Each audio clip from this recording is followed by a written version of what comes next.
Du rire, des larmes, de la réflexion, c'est toute une gamme d'émotions que promet un artiste de Danville lors de son spectacle sur le raid de Dieppe qu'il va présenter en France bientôt.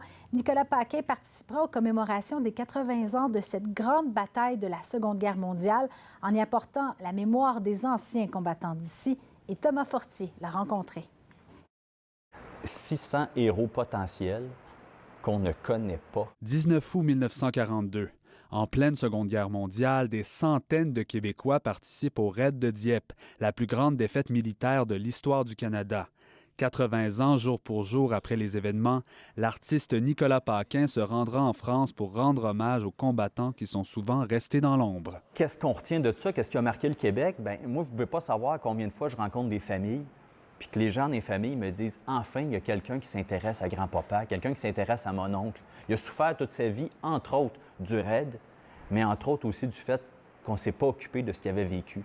Quand la guerre est finie, bien, il est libéré, il revient au Canada avec ses archives, puis aujourd'hui, bien, il n'y a plus personne qui se souvient de c'était qui Léo. Avec la présentation de 7 monologues basés sur l'expérience de soldats canadiens ayant pris part à l'opération militaire, M. Paquin désire que les hommes comme Léo Lanier restent dans la mémoire collective. Le travail de l'historien, c'est de faire vivre l'histoire, faire vivre les faits. Le travail de l'artiste, c'est de susciter la mémoire, c'est d'ouvrir le cœur du public, des gens, pour que les gens ressentent le choc qu'il a pu avoir. Lui, il n'a jamais connu son oncle, il est mort à la guerre, puis là, bien, paf, il voit des photos, puis il fait « Tiens, c'est mon oncle. » Il est là, puis il sourit. Selon son créateur, le spectacle fera passer son auditoire par toute la gamme des émotions. Il y a de l'histoire d'amour, il y a du drame, il y a de la comédie même, parce qu'il y a de l'action. Il y a des gars qui ont vécu des choses un peu spectaculaires. Après quelques jours de répétition au Centre d'art de Richemont, Nicolas Paquin décollera vers Dieppe, où il espère pouvoir toucher ceux qui se rappellent,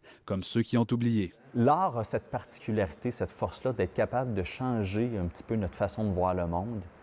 Puis moi, j'exploite la guerre pas pour compter de l'horreur, mais pour faire du bien. Ici Thomas Fortier, Radio-Canada, à Richemont.